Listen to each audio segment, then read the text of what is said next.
ભાવનગરના કોડિયા ગામે ફસાયેલી તમિલનાડુના પ્રવાસીઓ ભરેલી એક બસનું સફળતાપૂર્વક રેસ્ક્યુ કરવામાં આવ્યું। મળતી વિગતો પ્રમાણે તમિલનાડુથી કોડિયાક આવેલા પ્રવાસીઓની એક બસ ફસાઈ ગઈ હતી।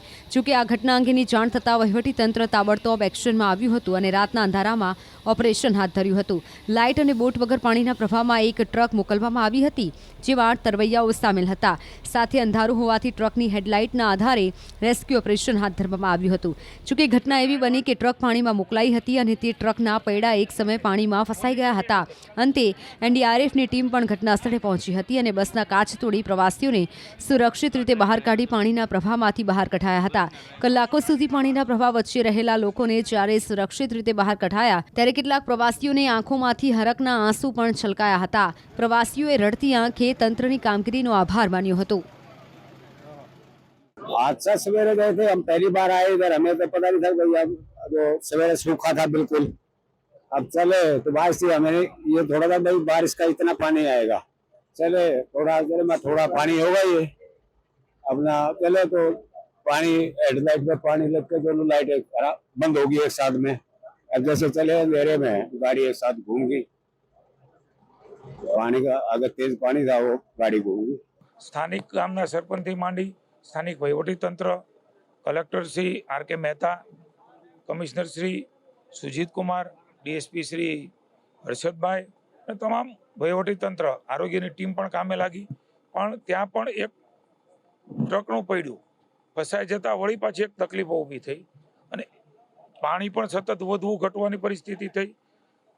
કલાકો પછી ઘણા બધા નિર્ણયો અલગ અલગ પ્રકારના થયા। એનડીઆરએફની ટીમ પણ આવી, એટલો બધો પ્રવાહ હતો એ પણ ન પહોંચી શકી। પછી એક કેલ્ક્યુલેટિવ રિસ્ક એ લેવાનું નક્કી કર્યું અને અમે એક જે સ્થાનિક ટ્રક છે એ ટ્રકને ત્યાં મોકલ્યો। આપણા કોર્પોરેશનના ફાયરની ટીમને અભિનંદન આપીશું। સામેથી 4 લોકોને ઉતાર્યા પણ ખરા। એનડીઆરએફની ટીમ પણ ખૂબ મહેનત કરી અને અંતે એ ટ્રકમાં સ્થાનિક લોકો, આપણું વહીવટીતંત્ર, પોલીસ અને ફાયરના લોકોએ ત્યાં એક નિસરણી લઈને પાછા અહીંયા એમને બધાને લાવ્યા અને ટ્રકમાં રિવર્સ ટ્રક એ આપણે અહીંયા પહોંચાડી છે કે કેલ્ક્યુલેશન પણ રિસ્કી હતું, પણ અમે કહેલું કે એવું લાગે તો એ ટ્રક આગળ લઈ જાય ને પછી આગળથી કોઈ રસ્તો એ નીકળે, સવાર સુધી પાણી ઉતરેની રાહ જોવાનું જોખમ હતું। સદનસીબે ઈશ્વરે આપણને મદદ કરી, વરસાદ પણ લઈ ગયો।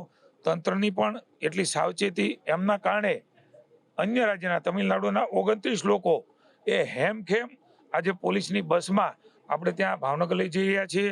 ત્યાં એક પાટીદાર સમાજની વાડી છે, તેમને રોકીશું ને કાલે બધા સાથે વાત કરીને એમને એમના વતનમાં પહોંચાડવાની વ્યવસ્થા કરું છું। આમાં એવું છે કે પાણીનો વેગ એટલો બધો છે કે કોઈ પણ પ્રકારનું સાધન નાખવામાં આવે તો આ પહોંચી શકે એમ નહોતું, અહીંયા હોડી ચાલી શકે એમ નહોતી।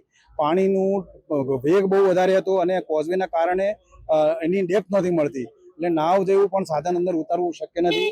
એ અમારી પાસે ફાયર બ્રિગેડ પાસે જે સાધનો હતા એ બધા ઉપલબ્ધ સાધનોથી અમે લોકોએ પ્રયત્ન કર્યો છે।